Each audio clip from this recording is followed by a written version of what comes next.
still got a few weeks, but as far as what's been done and how you feel, you ready to rock and roll? Yes, sir. Feeling good. It's kind of scary. There was the first week and a half. We had two guys on the offensive line go down, and it's always tough when you see your buddies falling. But we're putting it together. We showed some grittiness in the last game. Just didn't pull away with it, but that's a good team too. How have you seen Nick kind of handle dealing with that injury? And I mean, it happened like the second play of the game. Yeah, I mean he worked. I mean he worked so hard to get where he was at. He put on a lot of weight in the offseason. He got strong, he got big, and it sucks to see it happen. You always hope that everybody does well, but there's just some guys who've earned it, and you're like, I hope he really does well. And he was one of those guys. But no, he's bringing the same thing that he brought every day. Intention, focus. Trying to get it healed. I mean, at this point in the thing, it's kind of cleaning it up and making sure it looks right. But it could have been worse. So you always got to count your blessings. And I'm excited to see how he handles it all. How's the adjustment been with Ethan there at center? Lining up next to him. Yeah, I mean, it's all work in progress. He's a big guy, strong base. I've been stepped on a couple of times. I'm like, because Nick was, his feet were insane. But Poe's feet are really good. I'm not coming at Poe, just jokes. But, just learning how to play next to a new guy. I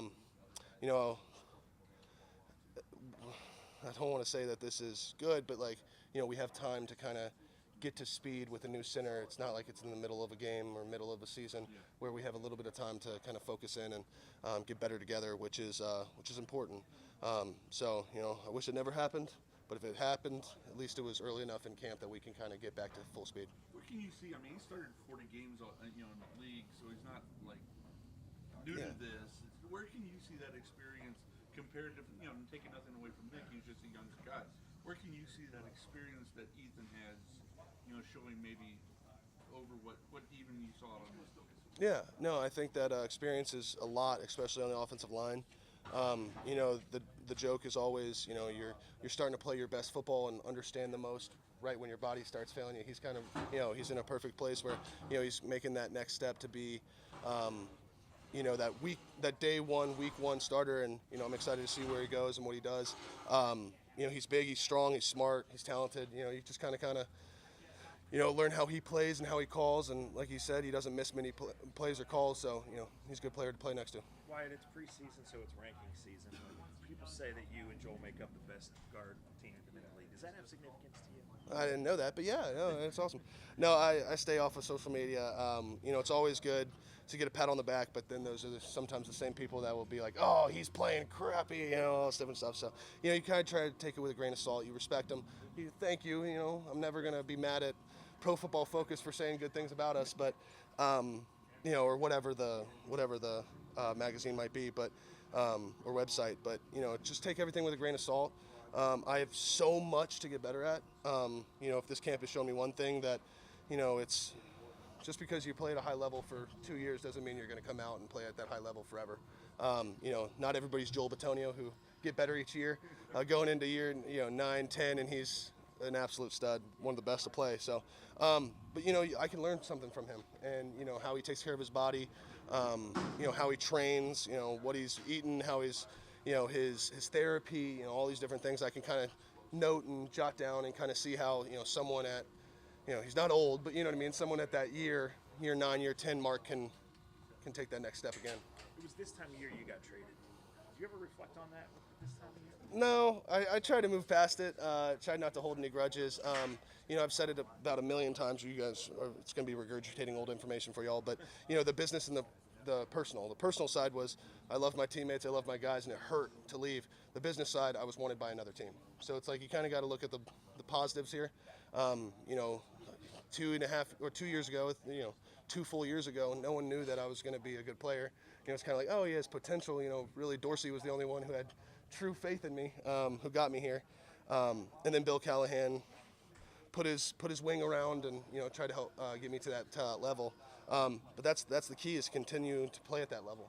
I'm thankful I re-signed and have a couple more years with Bill to even get better, and all those you know, you think, oh, you know, I've gotten this right. Well, you need to continue to get that right every day in camp, and then work on to something else, and then work on to something else. But you still got to do your fundamentals every day, and that's something that I'm thankful Bill does. Jacoby's going to be the guy for the first 11 games, and it seems like he's a guy that everybody in that locker room really loves and wants to play for. What is it about Jacoby that makes him like that? He's a great teammate. You know, he's a lot of energy. Well, not like, you know, talking your ear off. You know, you're going to hear a good play. He's going to be hyping up. He's going to be talking. He's going to be chopping up. And, you know, bad plays, he's upset. He's, you know, visibly like, look, I don't want to have mistakes. I don't want to make mistakes. So there's power in that. I know a lot of the guys are the same way, you know. But, yeah, we just got to, you know, handle what we can handle. You know, I've said it before, you know, I like running the ball. So, you know, Jacoby will take it off you. But now, you know, whatever coach plan, whatever the plan is, be ready to go. Amari Cooper and Nick Chubb both on the same day said that they thought he was like the funniest guy. Yeah. Have you experienced that? Yeah, he's got a good sense of humor. You know, again, usually I'm talking to the offensive linemen, not the quarterbacks too much. I know the wide receivers are talking to the quarterbacks a little bit. They're taking all our time away. No, but understanding, you know, he's the leader, and, you know, he's got a great sense of humor, and, you know, be thankful that, you know, there's things we all get along with, and, you know, we have in common, and he's a funny guy. I want to ask you about Froholt. We don't know him very well. He plays center, he plays guard. He's been here a year, so young guy trying to find his way like you were a couple years ago. So just want to ask you that. Yeah, I'm going to pronounce it for everybody. Yelda Froholt. Yeah, the HJ, it makes a yeah. No, but amazing guy. Sits next to me in meetings. He's extremely smart. You know, we always make jokes that he's the smartest guy in the room because it's Wonderlic, where I think Blake beat him out by like a point or two. They were in the high 30s. I mean, they're brilliant. I was over at 10. No, but you know, he's very smart. You know, his attention to details are amazing. He's strong. I mean, you look at him; he doesn't have an ounce of fat on him. He's got these big old quads. You know, he works hard. He trains hard, and he's a good player. He plays hard. And you know, there was a play the other day in the game, or what was it, 2 days ago, and he was finishing 15, 20 yards down the field, and it shows up all the time. It's the kind of guy he is. So, you know, I'm thankful to have him in the room, and he's, you know, definitely taking strides. Again, like I said, he's one of the smartest guys, so, you know, he knows what to do, and that's powerful. Now we know more about him than we ever did. There you go. You mentioned 15, 20 yards down the field. That's kind of been your signature. You've done that. He's taking my stuff. No. Is that something that's stressed in that room? Is that something you guys talk about? Of course. Finish, being a good teammate. You know, Coach AVP talks about it all the time, but, you know, finishing around the ball. You know, if that ball gets punched out, because we have great running backs, but they're human, and we play against a lot of really good players that might get that ball out.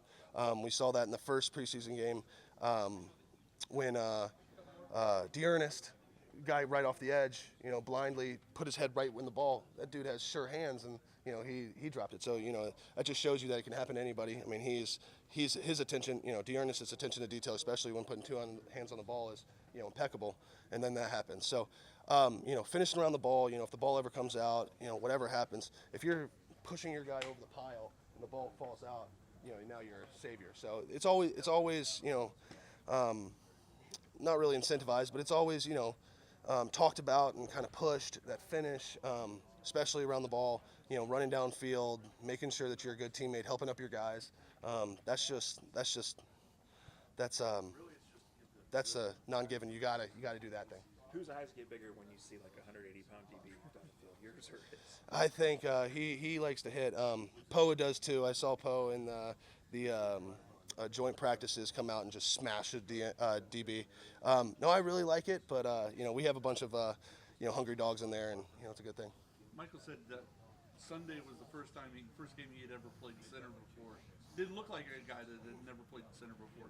Yeah, I mean, I guess that just shows you the depth we have. He's been practicing a lot. You know, JC making sure that his body was ready to go for Sundays. You know, he didn't practice much, and that was something where, you know, Nick got a lot of reps. You know, it felt like playing this year with Nick was just, I've been playing with Nick for 2 years, but it's the same thing with Mike. If not, Nick's not in there, Mike's in there, and Mike's a guy who, again, smart, talented, works extremely hard at where he's at, and works extremely hard on his body to be ready to go. Again, another guy you're thankful you have in the room because he leads himself. You don't have to push these guys in the right direction. Yelda and Mike, they do what they're supposed to do when they're supposed to do it every time. Do we undervalue sometimes practice reps and the experience that a player can gain through those, even if they're not necessarily getting the game reps? Yeah. Weirdly enough, I know no one's going to believe this, but games are usually easier than practice because you're going against guys who know the snap count. They know what you're going to do. They know your set. They know your run block. They know how much weight you have on your hand. They're going to know it all. You go against really good D tackles, they can kind of do the same in the game. But usually, the guys who do that are the ones who are studying for 12 hours a week to make sure that they know all your tells. But practice is extremely hard. And if you're doing well at practice, you're going to do well in a game 98% of the time. Very rarely are you not good on practice and not good in the game. But those guys, they've practiced extremely hard, made sure that they've gotten to that level of confidence and experience to play at that level on Sundays. Were you happy to see Baker win that job? Yeah, no, I mean, I had no idea. My wife told me. But no, I'm excited for him. Obviously, I want to see him do great things, whatever his jersey is, but just not week one.